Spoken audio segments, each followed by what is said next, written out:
Oi, tudo bem?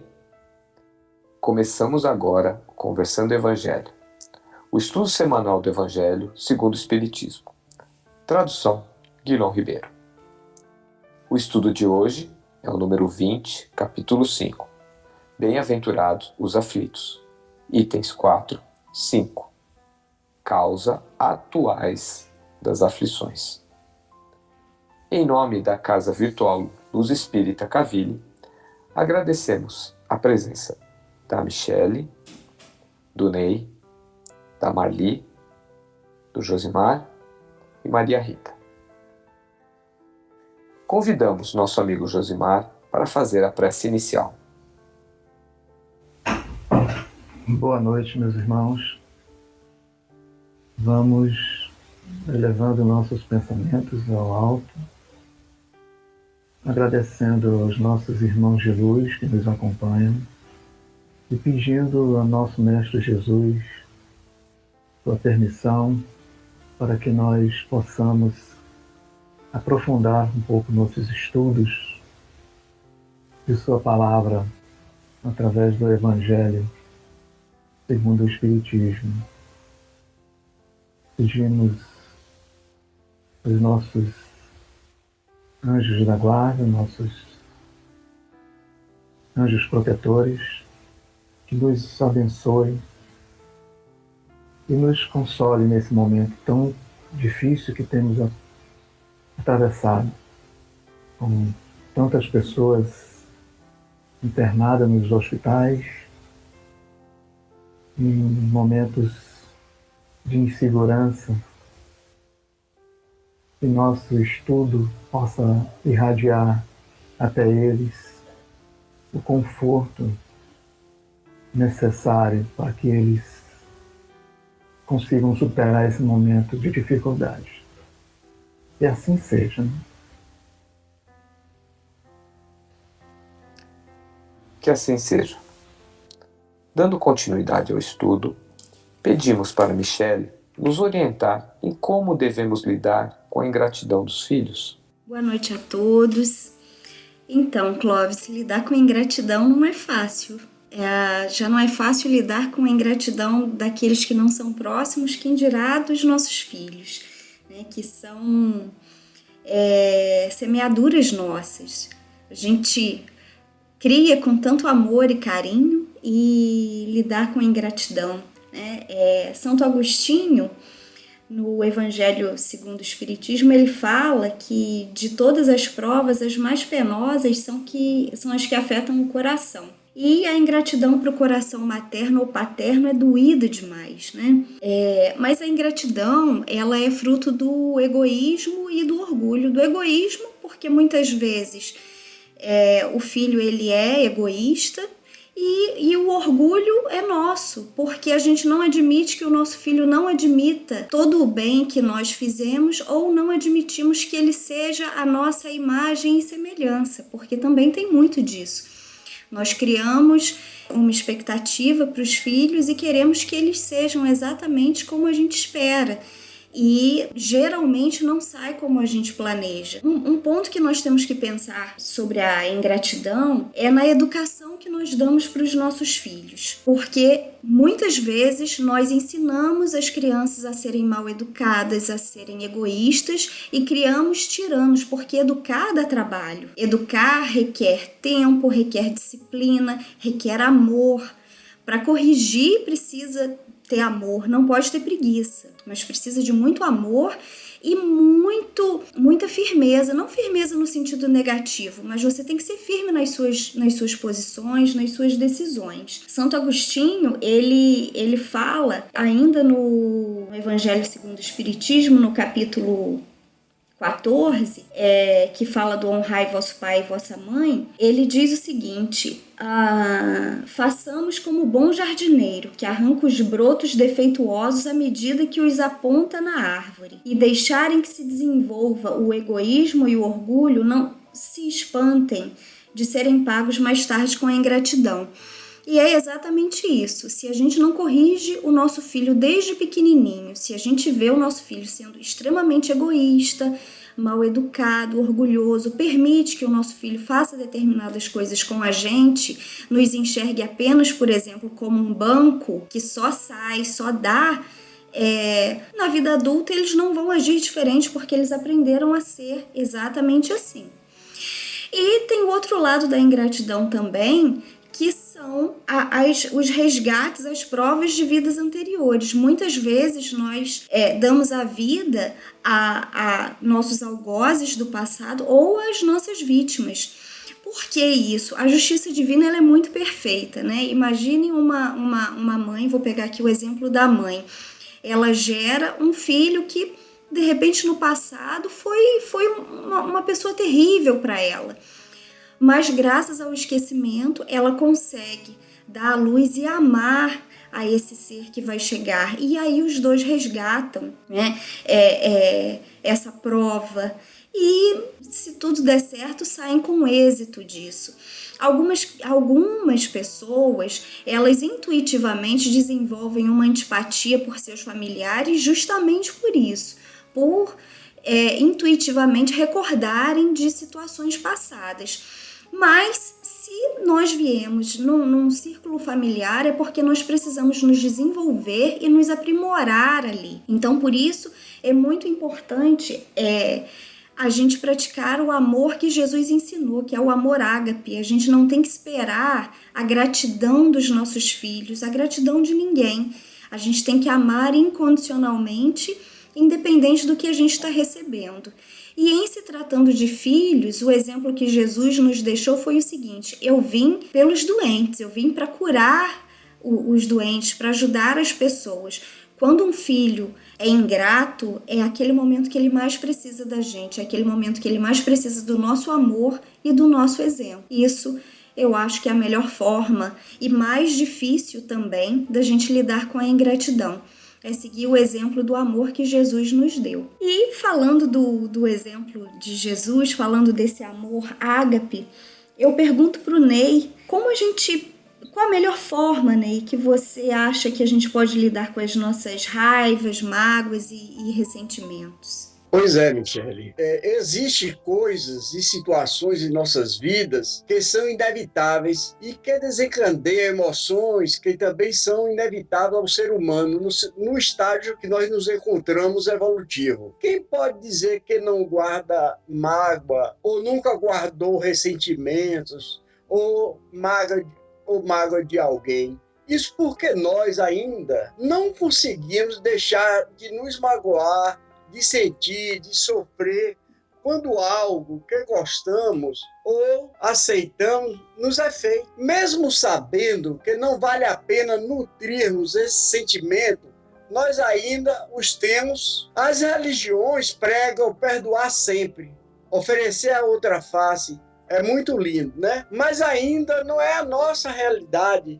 Não somos um Chico Xavier, uma Madre Teresa de Calcutá. Estamos falando de nós, simples espíritos encarnados, ainda a caminho da evolução. O ressentimento é um estado de descontentamento com algumas coisas que acontecem e que nos sensibilizam negativamente. Os problemas surgem quando no outro dia recordamos todo o ocorrido, as sensações ruins que tivemos, volta tudo ao nosso peito. Por que isso? Porque o ressentimento é um estado de descontentamento com alguma coisa que aconteceu, que nos sensibilizou negativamente. Revivemos o episódio na nossa mente e, consequentemente, voltamos a sentir a mesma dor. Por quê? Porque ficamos remoendo aquela coisa internamente. Então, nós ainda não aprendemos a atravessar, é por isso. Revivemos os episódios na nossa mente. Consequentemente, voltamos a sentir a mesma dor se não buscarmos uma solução adequada através do diálogo, da compreensão do fato e até do perdão. Uma energia muito negativa ficará represada dentro de nós. E isso causará muitos estragos na nossa parte física, na nossa parte mental, na nossa parte espiritual. A própria palavra ressentimento já diz ressentimento, ou seja, voltar ao mesmo sentimento constantemente, voltar a sentir, ficar remoendo. E nos perguntamos, como sair dessa cilada? Se ainda não conseguimos perdoar, dê ao outro o direito de ser como é, se é desonesto, se não tem caráter, se é infiel, se é mentiroso, tudo o que você achar que ele é, mas não se contamine. Se você não consegue quebrar o vínculo pela emoção, quebre pela razão. Quantas vezes já brigamos na nossa mente com essas pessoas, o nosso desejo é de agredir fisicamente e até mesmo partir para a força física. O que acontece quando nós nos entregamos a esses sentimentos? Vamos buscar lá nos nossos subterrâneos da nossa alma toda a energia negativa da imperfeição, e traz para fora até a superfície da nossa alma. Para dar continuidade, eu pergunto à companheira Marli quais as responsabilidades no relacionamento conjugal. Boa noite a todos. Então, Ney, depois dessa explicação que você nos trouxe de como lidar com a raiva, a mágoa e o ressentimento, eu venho com a parte das responsabilidades no relacionamento conjugal. O Espiritismo nos ensina que o casamento é um progresso na marcha da humanidade e que sua abolição significaria o retorno à vida animal. Leia-se isso nas questões 695 e 696. Antes do casamento, vem uma fase muito boa, que é a fase do namoro. Esse encantamento que se dá nessa fase do reencontro de almas afins, ele é uma maturação, chega a ser uma maturação para os sentimentos e emoções maiores que teremos, né, enquanto casal a partir do casamento. No plano espiritual, estes encontros se dão obedecendo às leis da reencarnação entre os espíritos que possivelmente já tiveram uma experiência conjunta em nível de afetividade e sexual. Sabemos que existem ligações ou atrações pela libido. No entanto, este tipo de reencontro vai além do físico. Ele é feito no plano espiritual, né? E a gente conta com essa inteligência desencarnada, coordenando, amparando e cuidando desse projeto afetivo. No casamento, nós temos a união de dois seres em vida comum. Neste âmbito, teremos uma confiança de assistência mútua, criando e desenvolvendo valores para essa e vidas futuras. Esta união implica, contudo, na vida, né, como tudo na vida, direitos e deveres um para com o outro. Além da união física e moral, o casal inicia um compromisso afetivo, sendo estabelecida entre ambos uma força geradora de energia que alimentam-se mútua e constantemente.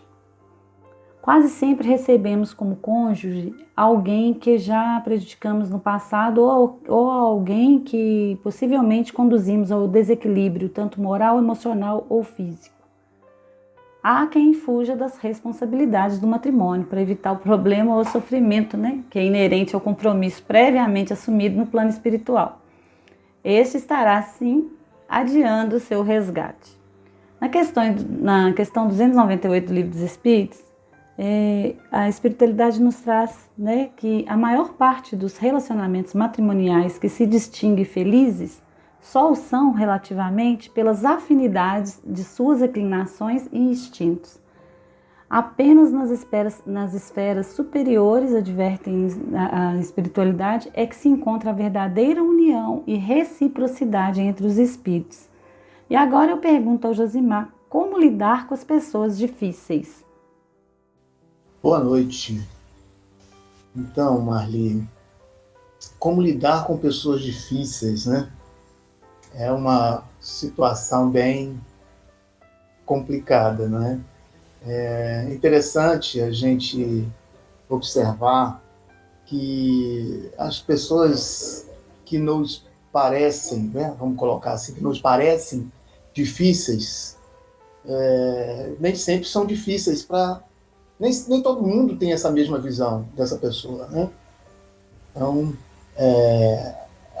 as dificuldades que eu encontro, né? A pessoa é difícil. Por que a pessoa é difícil? Às vezes a gente acha a pessoa difícil porque ela tem uma pessoa que não tem muita flexibilidade, né? Não é uma pessoa que mantém seu posicionamento. Às vezes é uma pessoa que é opiniosa, né? Mas a vontade dela tem que prevalecer. Então, eu quero chamar a atenção para o seguinte, porque normalmente as características dessas pessoas difíceis variam muito, né?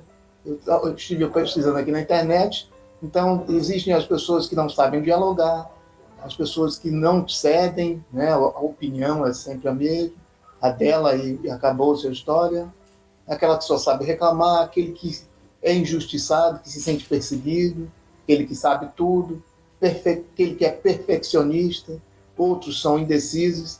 Então, se a gente for buscar essas dificuldades desse relacionamento, nós vamos ver que são infinitas, né? Os motivos manifestados para que essa relação seja difícil.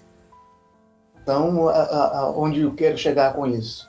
Que a gente tem que buscar como lidar com essas pessoas na forma como né, como nós sentimos isso, né? A gente precisa ressignificar essa relação. Ao invés de se sentir magoado, triste, né? Até mesmo relações de matrimoniais, né? É muito comum que isso aconteça durante o namoro, tudo um mar de flores, mas quando se casam e vão morar junto, é que vão se conhecer realmente, né? Existe um ditado, né, que as pessoas mais experientes gostam de citar: se você quer conhecer uma pessoa, coma 1 quilo de sal com ela. Né? Por que 1 quilo de sal? Porque 1 quilo de sal você não consegue comer 1 quilo de sal de uma vez só. Você vai ter que ir aos pouquinhos. E para você comer 1 quilo de sal com outra pessoa, vai levar um tempinho. Aí você vai conhecer essa pessoa. Né? Então, isso acontece muito, né? E a forma de lidar, a melhor forma de lidar com isso é através do nosso Evangelho de Jesus, né? Em que ele nos convoca para que nós façamos aos outros aquilo que nós gostaríamos que fosse feito a nós. Né? Então, nós temos que trabalhar as nossas virtudes. É uma oportunidade enorme para isso. Né? Ao invés de nós ficarmos nos martirizando, nos reclamando, né? Aumentar o coro dessa reclamação, vamos reconhecer essa oportunidade de crescimento, de caminhar junto com esse irmão, quem sabe até ajudando para que ele se compreenda melhor e se torne também uma pessoa melhor. Bem, complementando, né, as nossas reflexões, a pergunta que se me apresenta, né, é como lidar com as frustrações.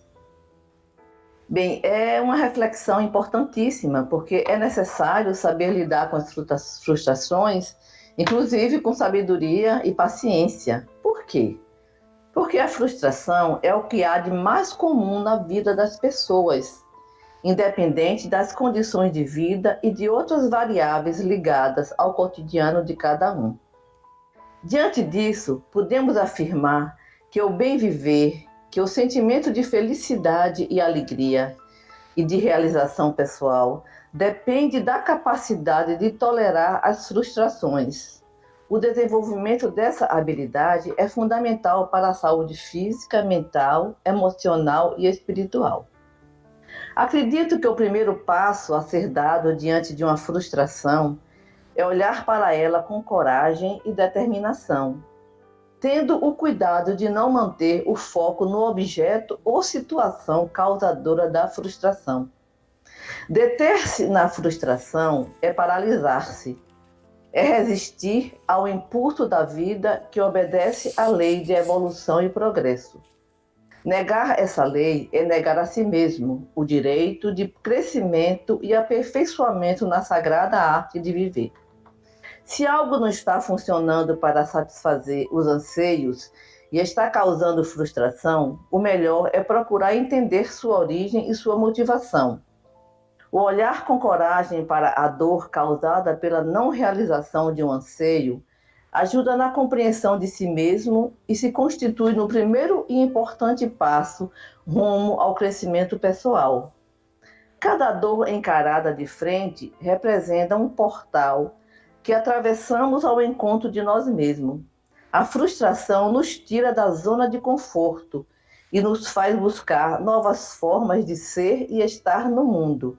Nos faz subir mais um degrau na escada da vida e nos apresenta novos horizontes antes nunca vistos.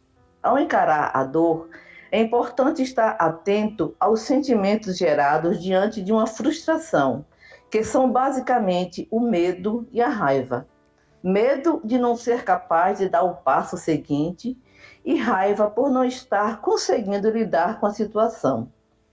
O sentimento de inadequação e a tristeza, quando aparecem, pioram o quadro. É preciso cuidado ao lidar com estes sentimentos. Por quê? Porque o medo paralisa, a raiva cria um falso senso de injustiça, o sentimento de inadequação diminui a autoconfiança e a tristeza se autoalimenta. Portanto, lidar de forma amadurecida com estes sentimentos se constitui no segundo passo na arte de lidar com a frustração.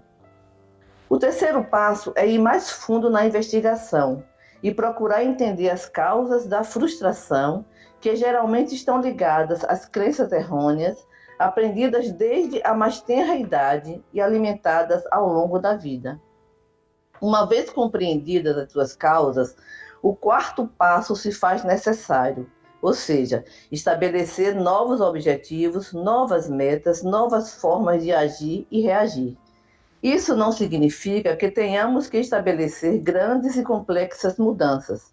Às vezes, uma pequena alteração na rotina diária, dirigindo a atenção para atividades produtivas e prazerosas, ou dar continuidade a um projeto abandonado, podem desviar o foco da frustração do problema em direção a uma nova satisfação e alegria. O estudo da doutrina espírita nos fornece uma melhor compreensão das inúmeras situações de frustração que enfrentamos ao longo de nossa vida e nos exorta a criar mecanismos sadios de enfrentamento, tais como fé, paciência, humildade, fortaleza, sabedoria, entendimento, discernimento, caridade e amor. A busca de ajuda, tanto na esfera espiritual como profissional, em alguns casos se faz necessário. É importante estar atento a essa necessidade. A oração e a meditação nos aproximam de Deus, da fonte de toda a vida, fortalecendo assim a nossa capacidade de lidar com as frustrações. Obrigado, Maria Rita, por nos ensinar a lidar com as frustrações. Pedimos ao nosso amigo Ney para fazer nossa prece de encerramento. Senhor Jesus, Mestre de infinita bondade e misericórdia, aqui estamos mais uma vez, Senhor, buscando o aprendizado que nos possibilitará o nosso progresso individual e coletivo. Senhor, Agradecemos muito por essa oportunidade que nos une em ideal e sentimento. Abençoe, Senhor, a todos os presentes, os que não puderam estar conosco nessa noite. E que todos nós juntos, Mestre, possamos buscar sempre o melhor. Obrigado. Enfim, Mestre, pela vida, por esse momento. Graças a Deus, que assim seja. Que assim seja. Tenham todos uma boa semana. E até o próximo estudo. Fiquem com Deus.